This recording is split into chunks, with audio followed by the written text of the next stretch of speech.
vous salue chacun individuellement, chacun de vous. Je suis contente de vous voir. Je suis contente que Dieu nous ait permis d'être là ce matin. Il nous a accordé une bonne semaine. Bon, mais s'il y a eu quelques difficultés, mais Dieu nous a fait grâce. Il est là, il a été avec nous chaque jour et nous sommes ici ce matin. Gloire à lui. Ce matin donc, nous allons passer un moment ensemble. Nous allons faire une présentation. Maintenant ou jamais. C'est le titre de la présentation que je vais partager avec vous ce matin.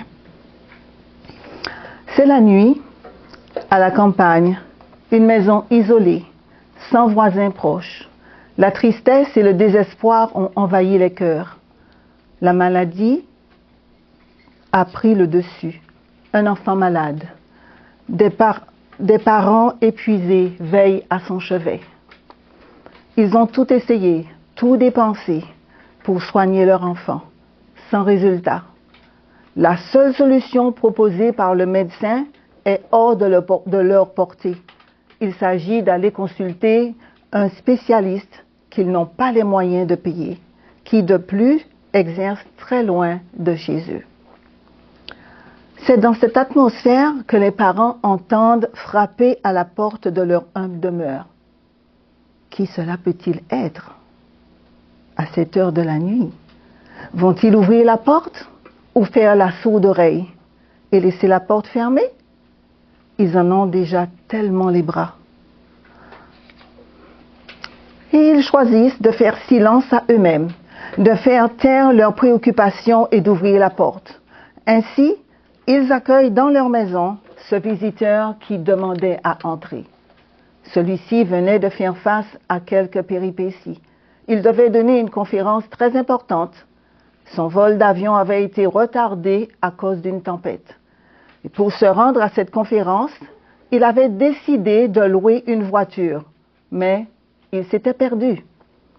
Il avait roulé plusieurs heures quand sa voiture tombe en panne en pleine nuit. C'est ainsi qu'il avait aperçu la lumière de cette maison où il s'était rendu et avait été si bien reçu. Le couple lui a offert de souper et de se reposer. Il a eu ainsi l'occasion, durant ce souper, de s'intéresser à la famille et d'apprendre que leur enfant, gravement malade, ne pouvait pas voir le spécialiste compétent qui pouvait le soigner. Ce visiteur n'était nul autre que le médecin spécialiste que les parents ne pouvaient pas payer à leur enfant. La présence de ce médecin répond à tous leurs besoins. L'inquiétude disparaît, l'espoir renaît, la maladie fait place à la guérison, la joie rayonne, remplit les cœurs apaisés. Il a suffi d'une décision, la bonne, prise au bon moment, pour que tous ces changements, cette transformation aient lieu. C'était d'ouvrir la porte. Le visiteur n'aurait pas forcé la porte pour entrer dans la maison. Que se serait-il passé si les parents avaient décidé de ne pas ouvrir la porte? Que se serait-il passé s'ils avaient hésité avant d'aller ouvrir? Mais trop tard, le visiteur serait reparti.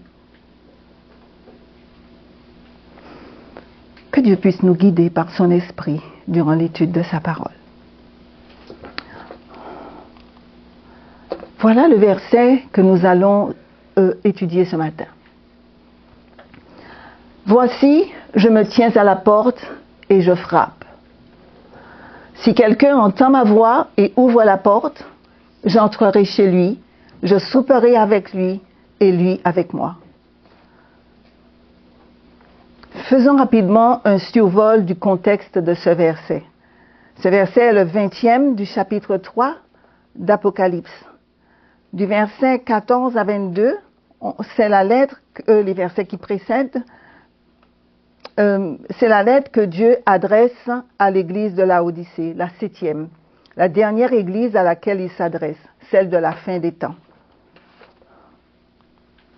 Au verset 15, de 15 à 19, nous allons lire Je connais tes œuvres. Je sais que tu n'es ni froid ni bouillant. Puisses-tu être froid ou bouillant? Ainsi, parce que tu es tiède et que tu n'es ni froid ni bouillant, je te vomirai de ma bouche. Parce que tu dis, je suis riche, je me suis enrichi, je n'ai besoin de rien. Et parce que tu ne sais pas que tu es malheureux, misérable, aveugle et nu, je te conseille d'acheter de moi de l'or éprouvé par le feu, afin que tu deviennes riche, et des vêtements blancs, afin que tu sois vêtu, et que la honte de ta nudité ne paraisse pas, et un collier pour oindre tes yeux, afin que tu vois. Remarquons que dans ces deux versets, dans les versets que nous venons de lire, Jésus dit donc à Laodicée, montre à Laodicée ce qu'elle croit. Elle dit par exemple qu'elle est riche, et Dieu lui dit qu'elle est pauvre, et qu'elle est misérable, elle dit qu'elle est bien vêtue, mais Dieu lui dit qu'elle est nue. Donc, deux perspectives différentes. Et maintenant, Dieu lui donne un conseil d'acheter de lui ce qui lui est nécessaire. Moi, verset 19, moi je reprends et je châtie tous ceux que j'aime. Aie du zèle et repens-toi. Jésus voit Laodicée et lui dit exactement ce qu'il voit, sans détour. Laodicée n'a pas pris position pour Jésus. Elle aime la vie avec Dieu, mais en même temps, elle aime les valeurs du monde. Elle vit dans sa propre suffisance, inconsciente de son état réel. Mais Jésus l'exhorte à acheter de lui, la vraie source, tout ce qui lui manque.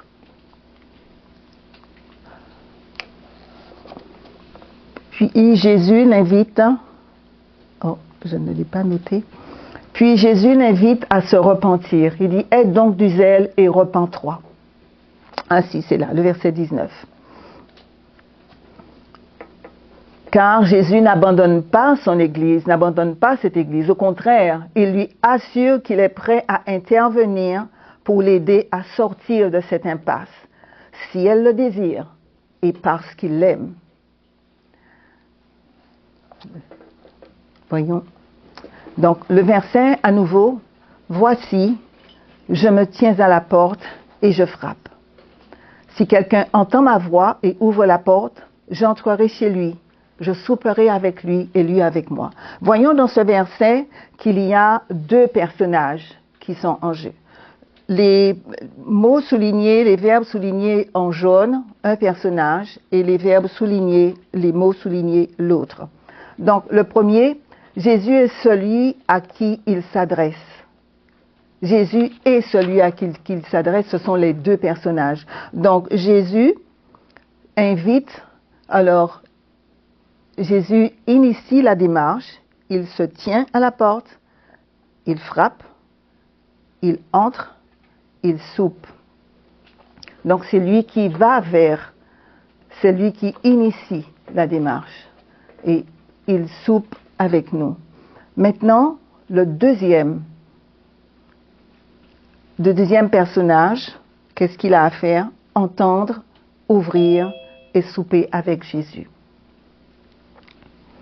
Le verset 20 que nous lisons, que nous venons de lire, est une invitation à Laodicée. C'est aussi une invitation personnelle, puisqu'il dit « si quelqu'un entend ma voix ». Donc ce quelqu'un, ça peut être qui? N'importe qui. Vous, moi, qui que ce soit, d'où qu'on vienne, ça s'adresse à tout le monde, à n'importe qui. Entendons-nous la voix de Jésus à travers toutes les distractions qui nous environnent? Jésus nous dit, vois, je suis ici, je me tiens à la porte de ton cœur, de ton âme. Je désire entrer si tu le veux. Je frappe à la porte de ton cœur, m'entends-tu?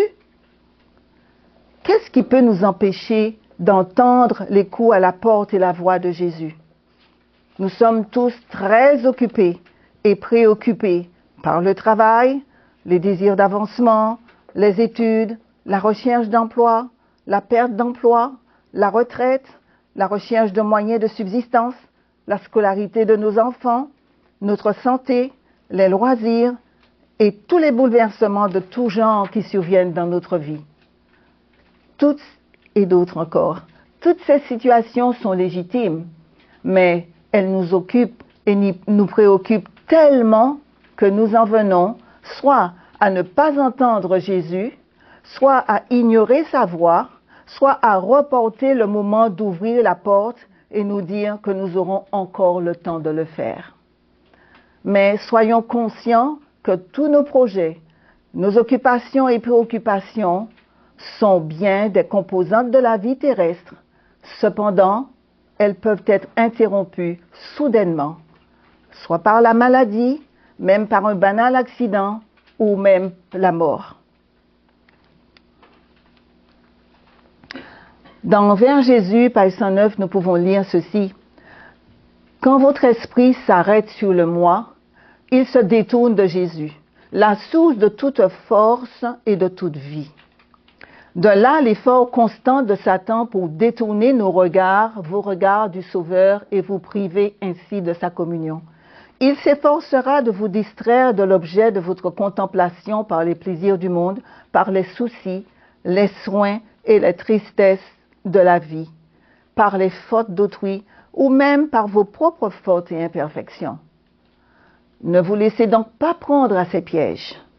Plusieurs personnes réellement consciencieuses et désireuses de vivre pour Dieu sont trop souvent amenées par l'ennemi à s'arrêter sur leurs fautes et leurs faiblesses. En les séparant ainsi du Christ, ils espèrent remporter la victoire. Ne faisons pas du moi le centre de nos pensées et ne nous laissons pas envahir par des craintes au sujet de notre salut.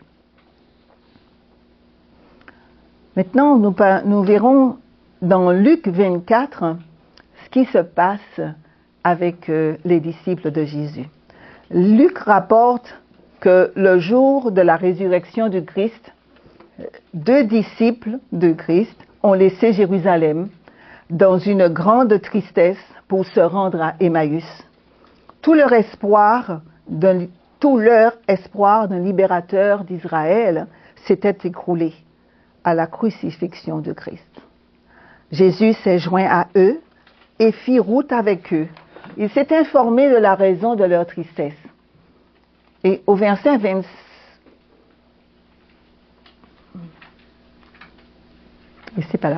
Au verset 25 et 26, Jésus leur dit, « Ô homme sans intelligence et dont le cœur est lent à croire tout ce qu'ont dit les prophètes, ne fallait-il pas que le Christ souffrit ces choses et qu'il entrât dans sa gloire ?»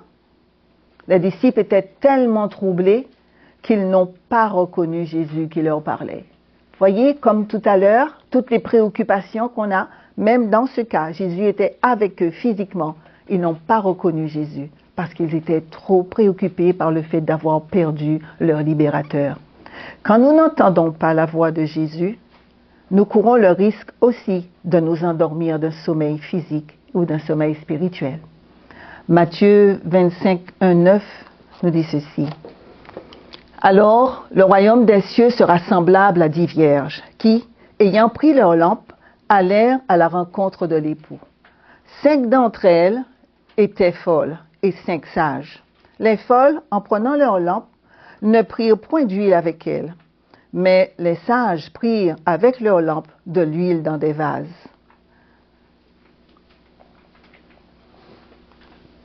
Comme l'époux tardait, elles toutes s'assoupirent et s'endormirent.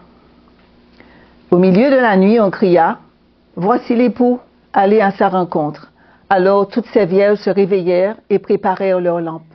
Les folles dirent aux sages, « Donnez-nous de votre huile, car nos lampes s'éteignent. » Les sages répondirent, « Non, il n'y en aura pas assez pour nous et pour vous, mais plutôt allez chez ceux qui en vendent et achetez-en pour vous. » Les vierges folles se sont contentées de l'huile contenue dans leurs lampes, tandis que les sages se sont assurés qu'elles auraient de l'huile en tout temps.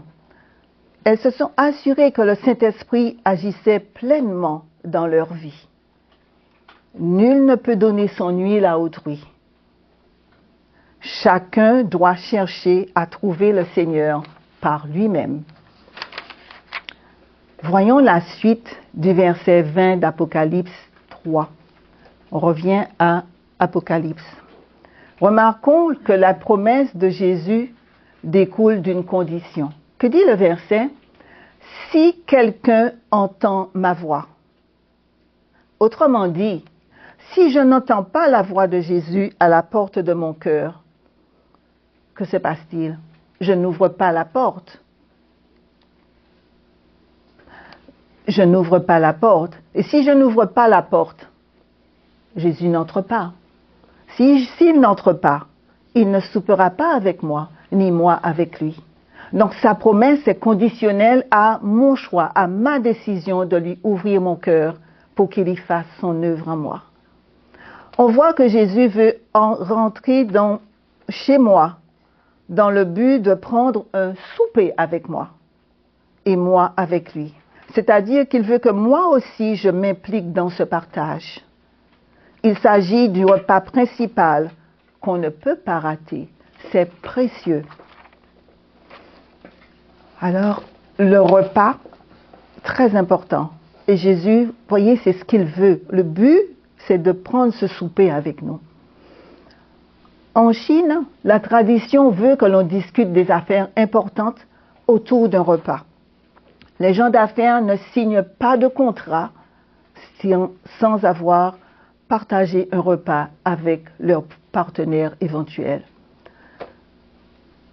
Donc, aucun contrat n'est signé avant d'avoir pris un repas ensemble. Pourquoi? Que se passe-t-il lors d'un repas? C'est un moment de partage. Partage de ses connaissances, de ses expériences et de qui on est. Chacun découvre l'autre.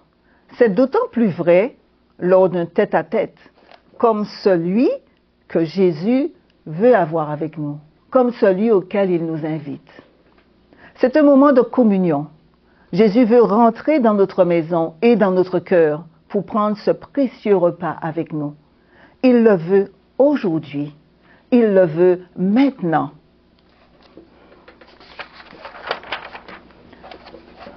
Dans l'évangile de Luc, au chapitre 19, au versets 5 et 9, nous lisons que Jésus entra un jour à Jéricho. Et là, le chef des collecteurs d'impôts, un homme riche, cherchait à voir qui était Jésus. La Bible dit qu'il était de petite taille et avait dû monter dans un arbre pour voir Jésus. Lorsque Jésus fut arrivé à cet endroit, il leva les yeux et lui dit, « Zachée, hâte-toi de descendre, car il faut que je demeure aujourd'hui dans ta maison. » Zachée se hâta de descendre et le reçut avec joie.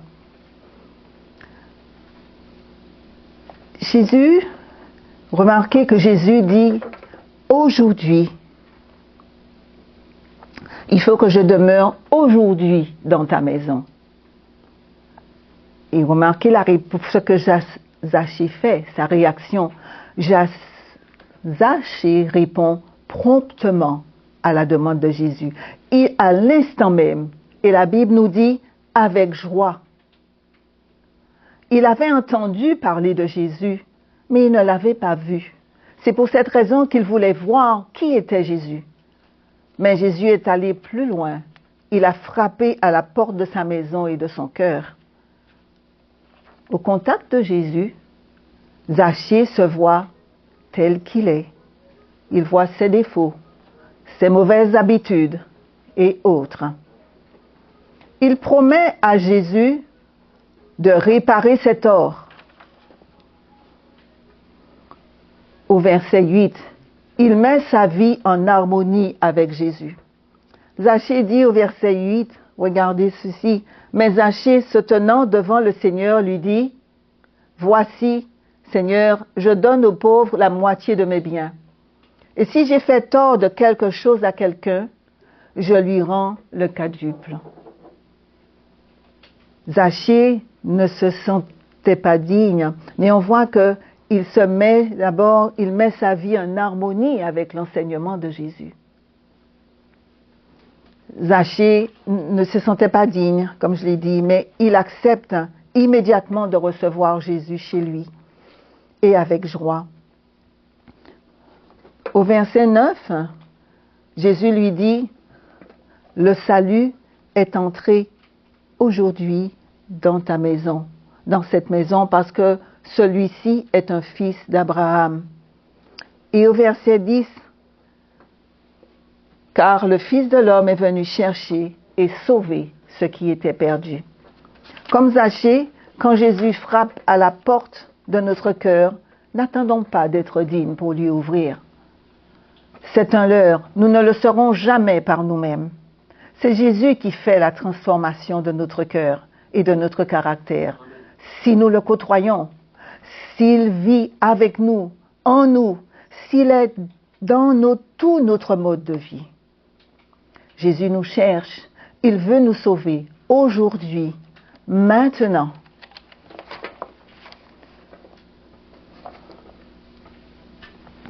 Maintenant, nous allons retrouver les 2 disciples sur le chemin d'Emmaüs avec Jésus.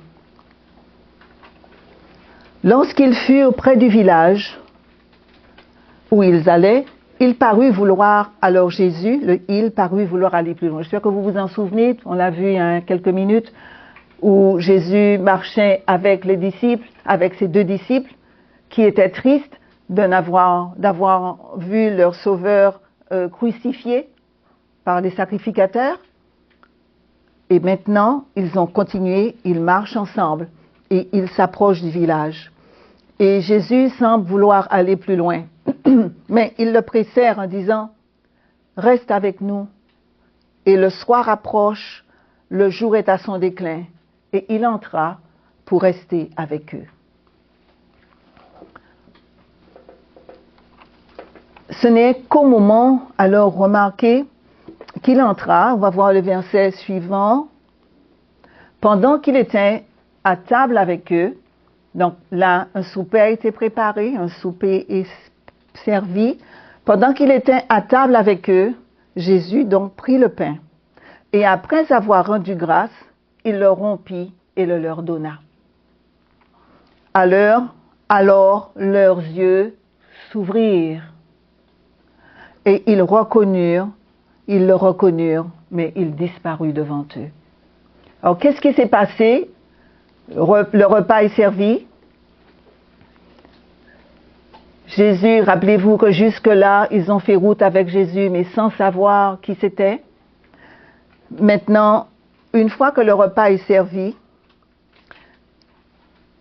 quand leurs yeux s'ouvrent, parce que Jésus prend le pain, Jésus le bénit et le rompt, et Jésus le leur donne.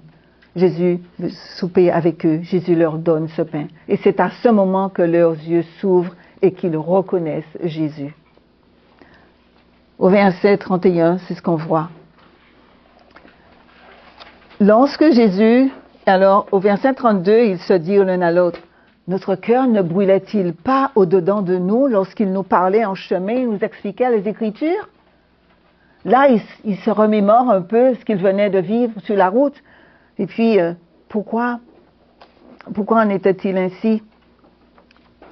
Ce n'est qu'à table qu'ils ont reconnu Jésus. Pourtant, sur le chemin d'Emmaüs, ils étaient très émus. Ils aimaient entendre leurs compagnons de route, mais étaient incapables de le reconnaître.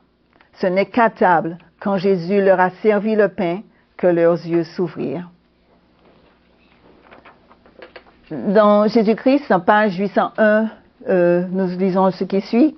Si les disciples n'avaient pas renouvelé leur offre, ils n'auraient pas su que leur compagnon de voyage était le Seigneur ressuscité. Le Christ n'impose jamais sa présence à personne. Il s'intéresse à ceux qui ont besoin de lui.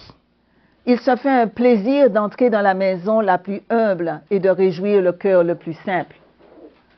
Ça, mes frères et sœurs, amis qui écoutez, c'est très important. Jésus ne force pas, il ne force jamais personne.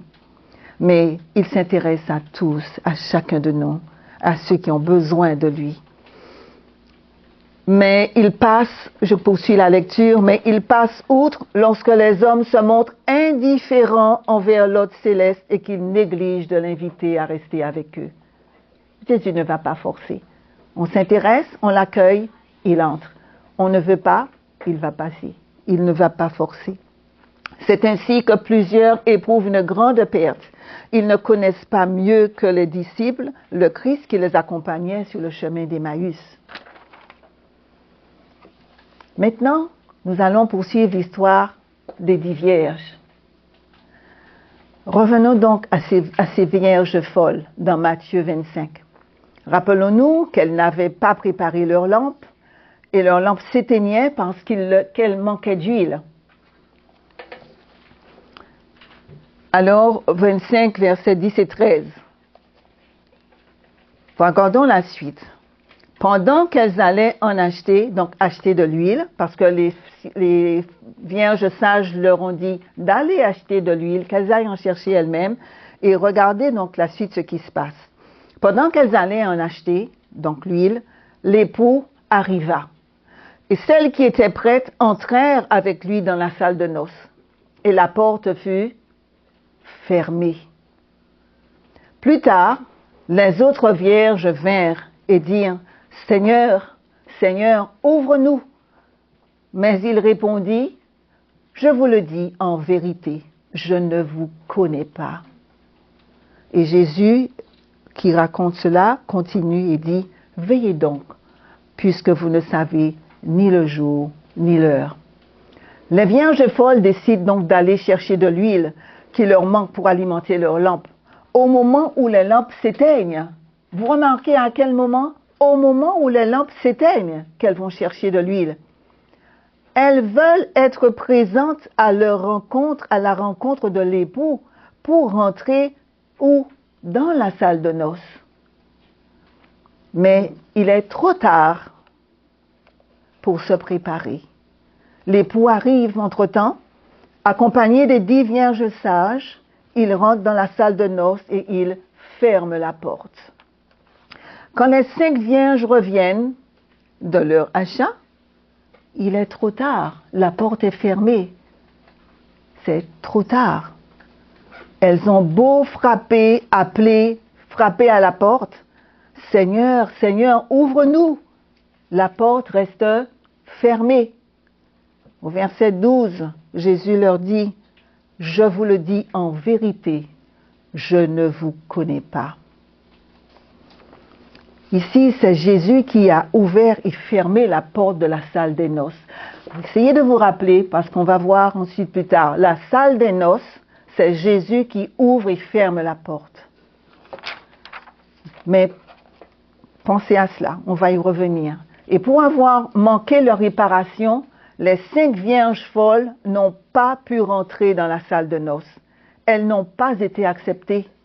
Elles avaient été négligentes durant le temps prévu pour leur préparation. Elles avaient de l'huile, mais pas suffisamment. Leur lampe n'était pas remplie d'huile. Le Saint-Esprit n'occupait pas tout leur mode de vie. Les vierges folles avaient une collaboration à temps partiel avec Jésus, même occasionnelle de temps en temps parfois.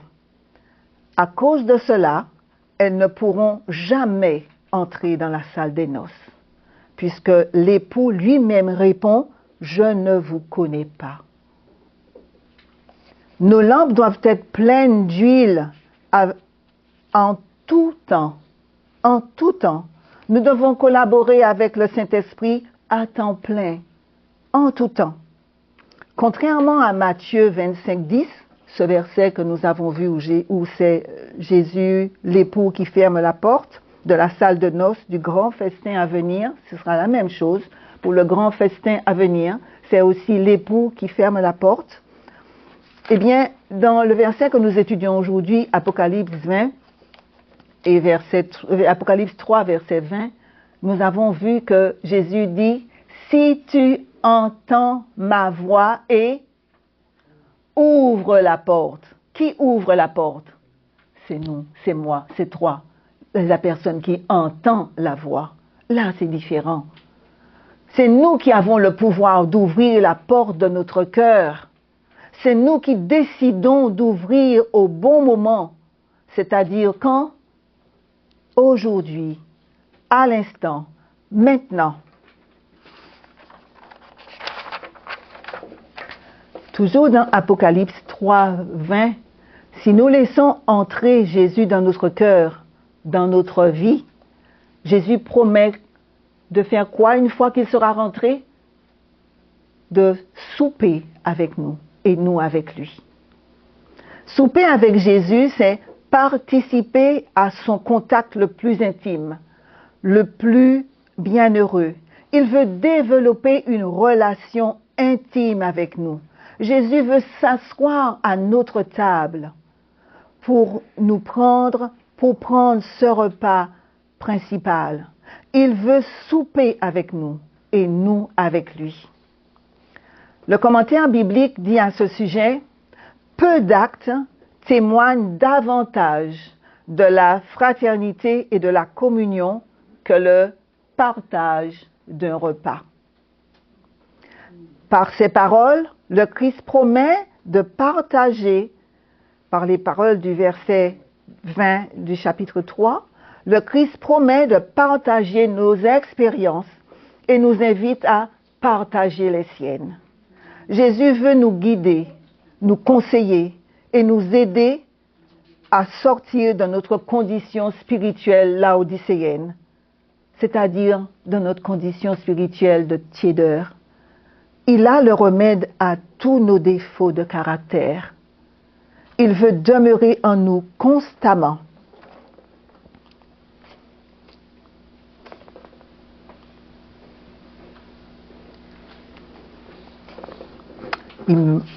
J'ai un passage qui n'est pas là, j'ai dû le manquer de l'envoyer. Alors, si nous soupons avec Jésus et lui avec nous maintenant, il nous prépare à participer au festin des noces de l'agneau à venir. Et dans Apocalypse, chapitre 19, versets 7 à 9, nous lisons ceci. Jésus, réjouissons-nous et soyons dans l'allégresse et donnons-lui gloire, car les noces de l'agneau sont venues et son épouse s'est préparée. Et il lui a été donné de se revêtir d'un fin lin éclatant, pur. Ce fin lin, ce sont les œuvres justes des saints. Et l'ange me dit, écris, heureux ceux qui sont appelés au festin des noces de l'agneau. Et il me dit, ces paroles sont véritables, les véritables paroles de Dieu. Ce sont les paroles de Dieu lui-même. Heureux ceux qui sont appelés au festin des noces de l'agneau.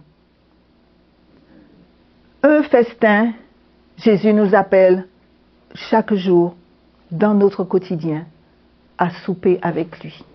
Il veut souper avec nous et nous avec lui. Mais aujourd'hui, maintenant, entendons-nous? Entends-tu?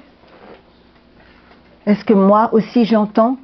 Qui que tu sois, entends-tu Jésus frapper à la porte de ton cœur, de notre cœur?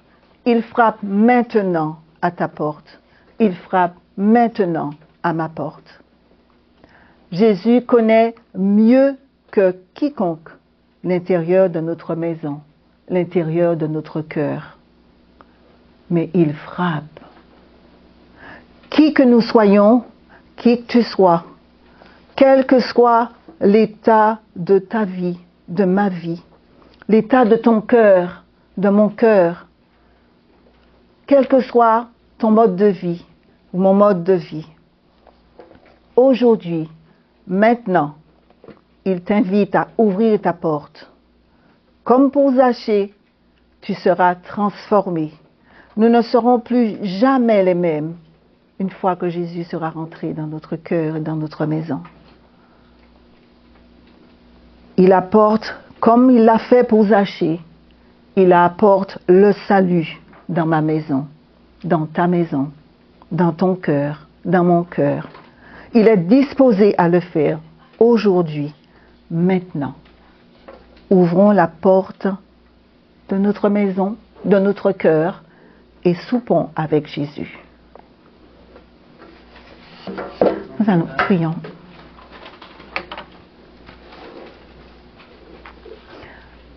Je vous invite à... Nous allons prier maintenant.